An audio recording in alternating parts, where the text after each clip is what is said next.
What up, we feel, what up, y'all sweets, what it do, welcome back to the We Feel, y'all, welcome to you. If you're new, hey, welcome to you too. This is your girl Lottie here at Tears of We Twirl Show, where you show enough, never know what you're gonna get. We back in the studio, beloved. We had 2 days of rest and replenishment, resting while we were working, because we definitely were still working. We was at it. We were still servicing, sending messages, but we needed to sit in the bed and rest. I felt like it was something, we ain't gonna call it, yeah, we are honest. It did.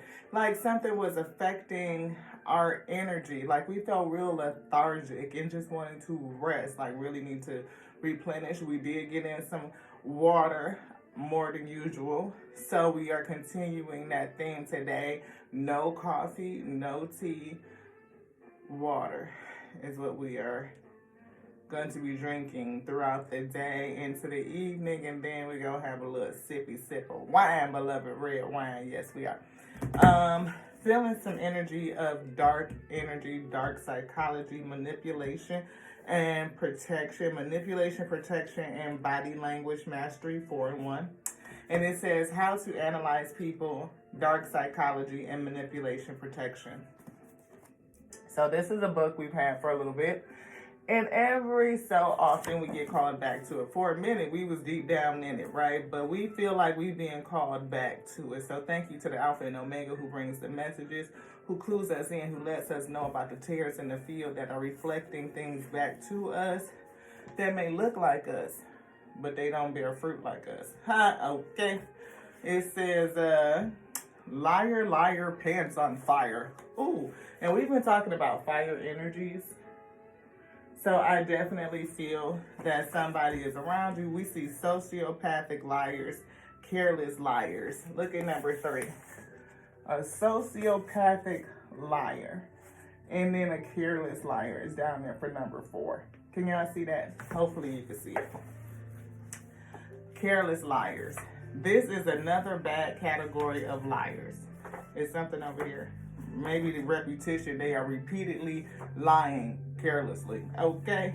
It said they are often the cause of broken relationships. A careless liar often being the cause of broken relationships. I had to get close in there because it's hitting my spirit. I'm like, whoo, this one gonna be self-edifying, beloved. Yes, it is. We in the wheat field too, and y'all already know we chosen. So, look, the word is in us. Yes, it is. We're chosen because we chose to perform the mission, to be obedient and follow the instruction. Okay, so let's see what they're trying to clue us into. Ashe. They are often the cause of broken relationships. I hope you have never had a story with one of them in your life. I have. But if you have, I am sure you already understand what sort of person we're talking about. Now, these people will lie, in fact, carelessly, as if it doesn't matter at all. Like the truth ain't in them. Come on. They often have moral values in life. But when they need to lie, they suddenly feel nothing about it. Like, yeah, it ain't nothing. It ain't nothing to a liar to lie. I mean, like they don't know. Anyway,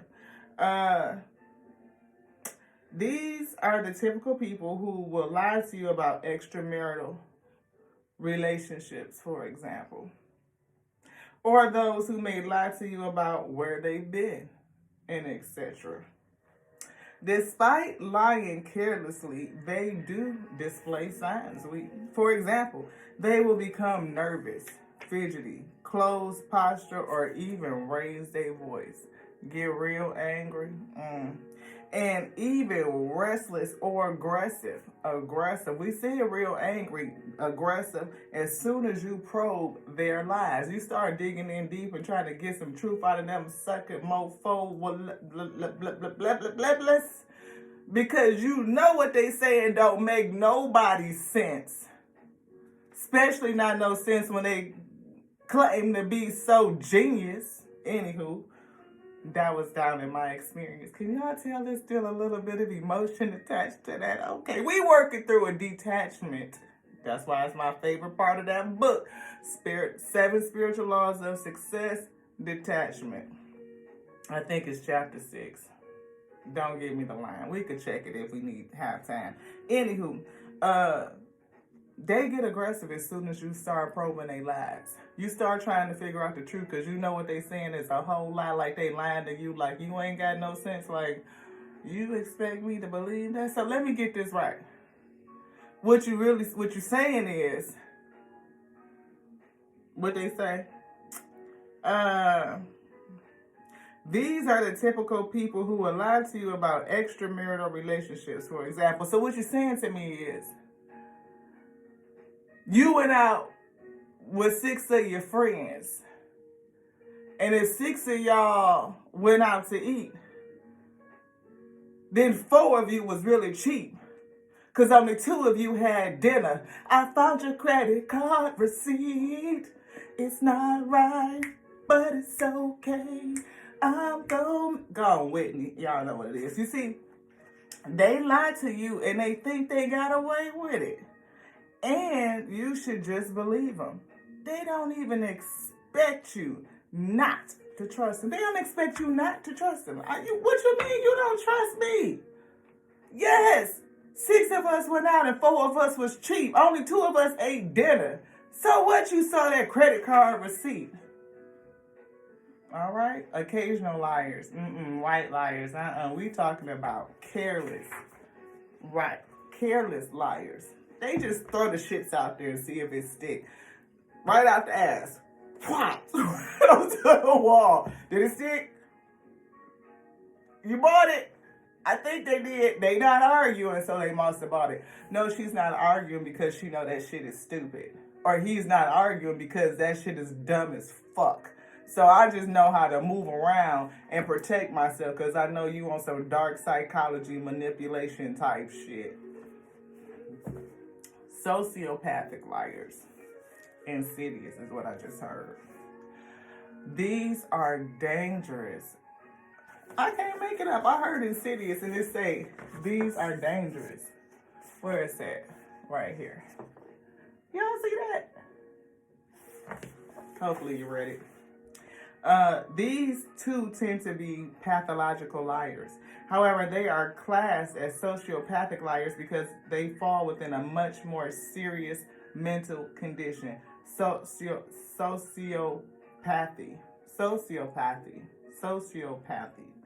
Psychopathy is similar, which means they have no ability to feel empathy. They don't feel no empathy. Now that shit is dangerous. That's like that N-word folks be throwing around these days, not the one that y'all probably think, narcissist, that. The ones that they say they can't feel no empathy, they only think about themselves, understand their own feelings and now how what they do affect others, that they really only using you to meet their own need and they have no intention on doing anything for thee. And if they do something for you, you owe them for that.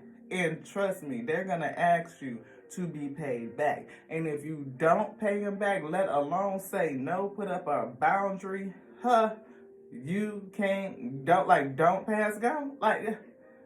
You're going to see it. It's going to come out. The wrath, that rage, that narcissistic rage, it's going to rear its ugly head, beloved. And the ways that these folks can behave, you would swear you was dealing with a big-ass 3-year-old.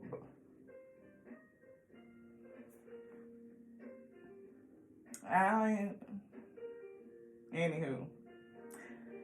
What does this mean? That they don't understand other people's feeling at all? We just said that. Now we ready. So now you know it's true. Okay? So they can literally watch a person be tortured and feel nothing at all. Nothing at all in grave cases. Sociopaths and psychopaths also lie a lot. They do it because they only see people as objects, things to exploit. And they are incapable of thinking about other people's good. They do it to profit themselves. Ooh, I think that's everything that we just said. Unfortunately, they will feel nothing when lying apart from risk or for themselves. Let me explain. They do not become tense because of the very fact that they are lying, and they are uncomfortable with it. They don't care about it. For them, you could even die there and then. They are only afraid that you may catch them. Why are they afraid that you may catch them? Because then you call them out on their shit, the mask slips, and you see who they really are, beloved. When you see who they really are, they can no longer exploit you to get what they want. They can't profit off of you when you really see who they are and what they will do. What are they doing to you? That they don't really care about you. They only care about self and how you could be used for their own benefit. This means that they may not have all the signs of big liars. They may not show all the signs of a major liar. But despite being super big liars themselves, they may display more protect vulnerable part signs like turning sideways, etc. They talking about body language. But there is a trick to find out if you're dealing with a sociopath or a psychopath. Check their reaction to emotions.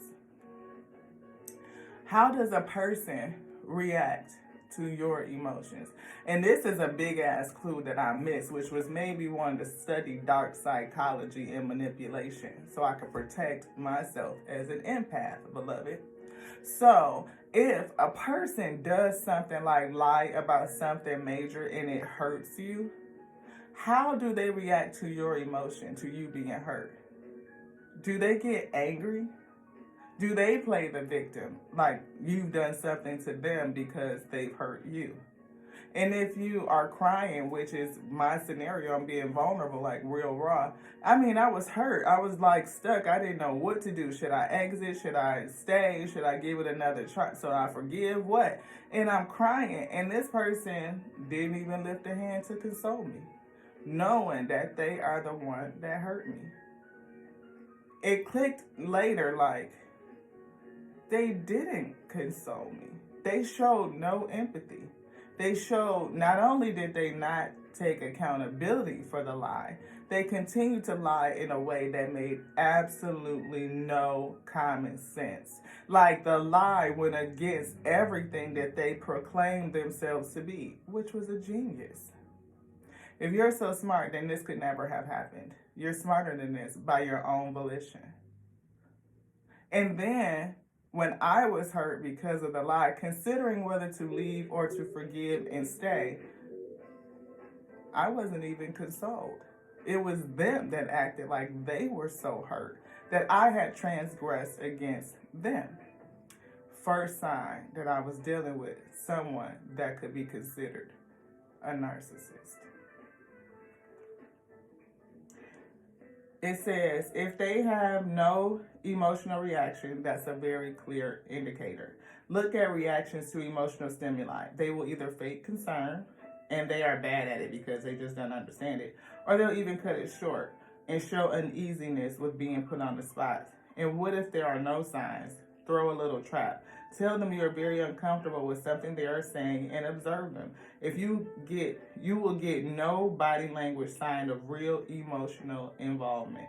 And remember, these people are seriously dangerous. It's no hyperbole. They will ruin anybody's life with no remorse.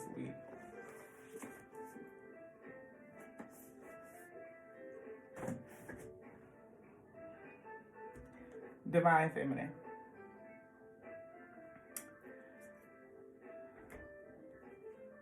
Self-worth. I struggled with it. Self-care. Caring for self and putting others feminine. Putting others' needs in front of my own. Doubt. Doubting that I was worth what I was asking for, or was I in the right place? Was I supposed to do this thing? Yeah, they lied. No, they didn't take accountability. And that was really odd. Like, I didn't even feel consoled, like I was the one that was transgressing. So why didn't I leave? Clear delusion. See, delusional. Or was I under some sort of illusion? Clear resistance. being resistant to delusion. I think I'm not delusion proof, but we damn sure do a good job at asking questions to protect ourselves, being clued into the messages, body language, characteristics that say this person is a liar, that they are dangerous, that they have no empathy, that they are truly not emotionally involved, and they're targeting you for some other personal reasoning. Either that reason is because you are a divine feminine and they can feel your energy. Divine feminine tends to be someone who knows how to generate abundance from the inside out. They have a high octane spirit, like your light and the energy that you emit. It goes out and it attracts certain things. And if you are empathic, you can bond to people over victim stories. Rootedness. Be rooted and grounded. And again, being a victim, clear it. See, when we understand that we are not victims, we are victors. We are victorious. I'm a victor over every story that I've experienced. Come out on top always, beloved, because you are protected. See, the goddess of compassion. Goddess of compassion. I recognize suffering in order to release it. Curiosity breeds compassion. And sometimes you can be overly compassionate, overly curious, and get yourself attached to and snared by those who will come to just feed off of you. The goddess of abundance. You see that lotus flower? How it's lit up in her hand? She's lighting the fire. It's her energy that does it. I choose to be abundant. I choose to feel abundant. Therefore, I am abundant because I know that wealth is an inside job. It comes from the inside out. Anything else in that? No. We see heartache and loss. We see dance with life. We shuffled these, and that was what was left over. I think we shuffled everything. We may not have shuffled the psychic tarot, but everything was shuffled.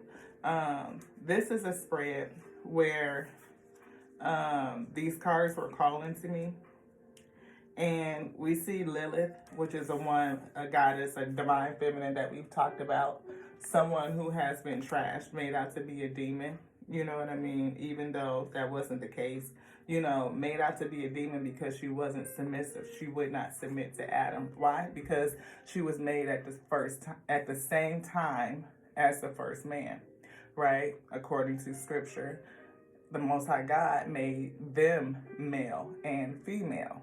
Did not take her from his rib. No, she was made at the same time. And she had a purpose. She was built with purpose. Charged them to go forth, to dominate, to subdue, right? To have dominion. All of those things were given to them, not to him, for her to follow him. It was to them. They both had a purpose. Now, what happens if her purpose is slightly different from Adam because they were built to do different things? She's a birther. She's a nourisher. There's things that's going to come through her that are going to be different than the things that he implants. It's going to be different, and that difference could be very significant. So what happens when they don't agree on purpose? Is she called to submit? Is she called to submit to her husband when he has walked away from the way? When maybe he's not following what the Most High God put in him or the purpose?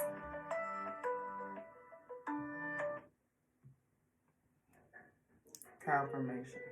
When he walked away from the calling, he rejected it. What happens? Is she then required to submit? No. She's required to do what she did, which is walk away from that.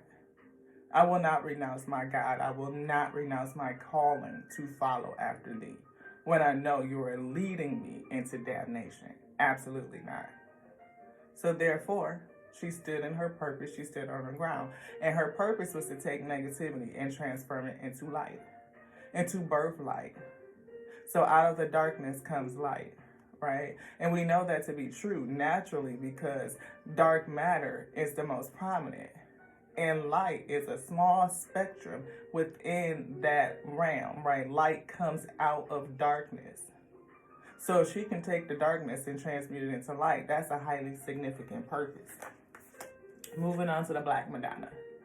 Black Madonna, love her, reverenced around the world except in Western culture, basically, right? In Western culture, she has been replaced with this one, Mary of Nazareth, aka the Black Madonna. Why was she changed? That's a question we can answer down the rabbit hole. But this beloved birthed a messenger. And if she birthed this messenger through immaculate birth without having a seed, because her lineage runs deep, there's a connection here. If this individual birthed this seed, then this seed is not a he. It is a she. Which leads me over to Mary Magdalene. Mary Magdalene. What does her card say? The apostle to the apostles. So, again, we see the same thing of significant purpose being brought down or passed down through the lineage of women. Matriarchy. Not to say that one is better than the other, because we need both as a balance to one another. It is a balance. Many indigenous cultures believe in balance. There are two heads, not just one, right? It is not, I'm the neck that's supporting your head and telling you to turn which way. No, that's nonsense. Absolutely not. What it is that we come together for balance and purpose in order to continue to maintain balance in creation. We see all of these videos, manosphere, where they're talking about women's lib and all this stuff, and women can't lead, it's a man's job, and this, that, and the other, and it's like, and God could never trust a woman, and it's like, really? Because if God trusted only men, then why the fuck is the world in the state that it's in? Because I think that the patriarchy has been in power for how many motherfucking centuries upon centuries upon centuries? And look where we're at. We're on the brink of World War III with the type of technology that could kill the entire planet. But y'all got this shit in such great handle? And you don't need any balance? So many men that think that they don't have any feminine energy. Where do you think you get the fact that you enjoy your children? Like the ability to nurture them, to feed them, to care for them when they're sick. Yes, you have feminine energy. It's the yin and the yang. It is balance, beloved. It is the same way that women have omega energy, masculine. The ability to be assertive, to stand in her purpose, to be confident, to go forward and to do what it is that she was called to do. Balance. It's in each of us. That doesn't mean that my level of testosterone is the same. Testosterone and estrogen does not equal divine feminine or masculine energy. It's a hormone. It's a whole separate thing. Can we get some depth to the bullshit and accept the realness? Mother of the universe, Kali. I release all the things that does not serve me. It's time to be the truth of who I am. Be the truth of you. The truth of who you are. The truth of self. We came for purpose. The word is wrote in.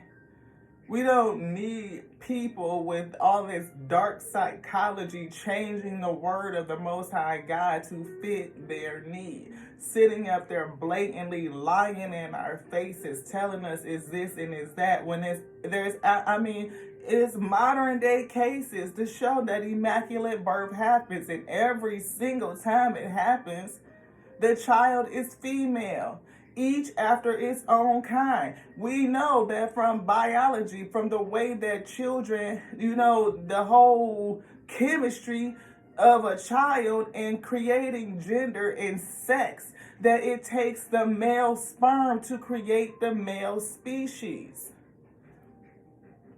So if anybody had a child out of immaculate birth, it would be based off of her own set of chromosomes, which means that child would be female. But we don't put the pieces together. I'm just saying, for anybody that's willing to stick around and just stay and think about these things I say to research, and I'm not talking about no Wikipedia shit. I'm talking about medical research. I'm talking about medical journals that have studied this. Things that they try to keep away from the public. They don't want you to know because it will show this. It will show this. And then when you start answering, you go to your clergy, you go to your pastor, and you ask questions, they get upset. Or they shut it down. Why? Because they can't answer. They cannot answer how the truth of how nature works, how biology works, does not line up to what they've been told to teach us in terms of faith and fellowship and worship and praise. That's the last one, praise. Why would something want you to misplace your praise? Is that dark psychology? Is it manipulation weak? And what would be the purpose of that? Because if the Most High God inhabits the throne of your praise, if you are praising something else, come on now with this thing. See, your soul knows.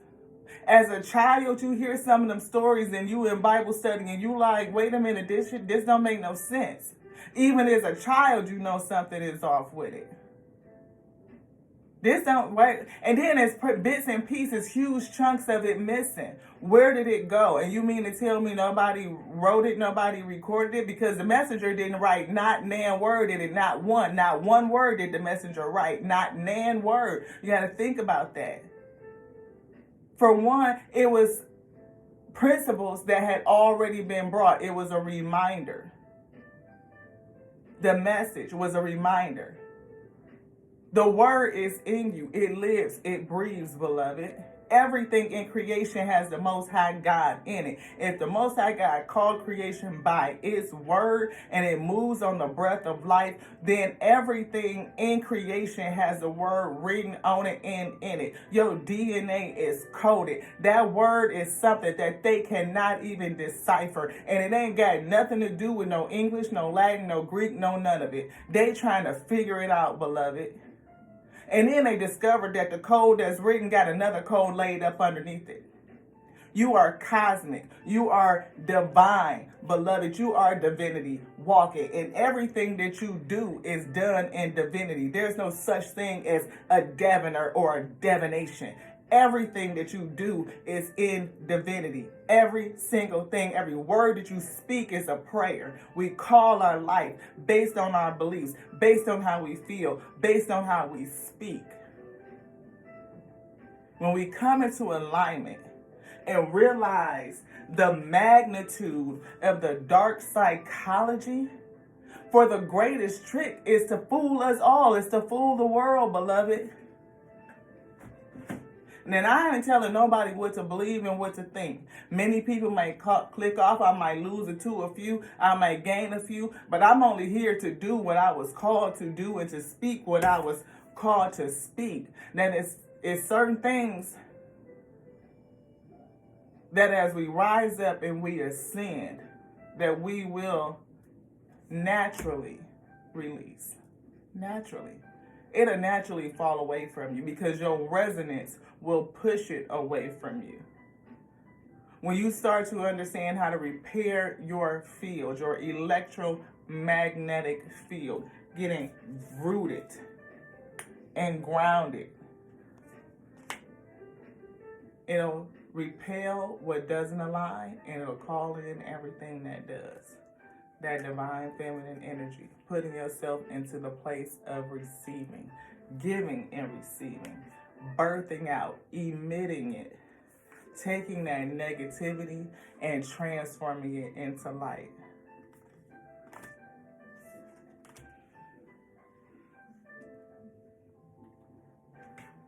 In the Gnostic Gospels, it talks about how the messengers sat with Mary Magdalene and told them secrets that they didn't tell anybody else.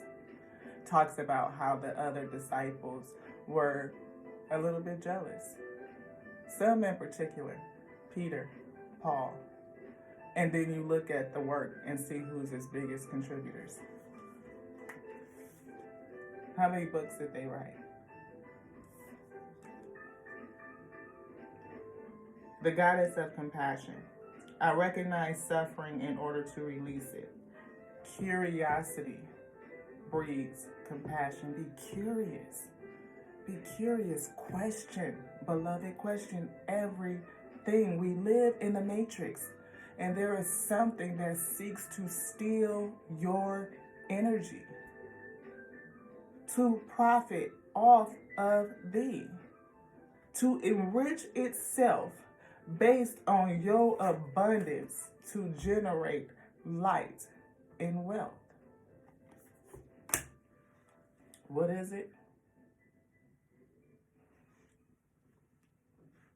Something that lives backwards, beloved. Thank you so much. To the next now, y'all. I love you. I do. I feel resistance. Clear it. I feel delusion. Clear that too. But clearing resistance and delusion will happen when we clear this being victims. You are a victor. You are a conqueror. You are an overcomer, right? And we learn through the battles that we face. Each and every one, every battle, every lesson gives us the tools, the resiliency, the ability, the strength, the edification, so that we can win the war, beloved. Because if we think that we're not in a spiritual war, we are sadly mistaken. And then that means we are still asleep. And many of us are choosing to remain asleep, unafraid of just staying in that state, too afraid to face what they'll find when they do wake.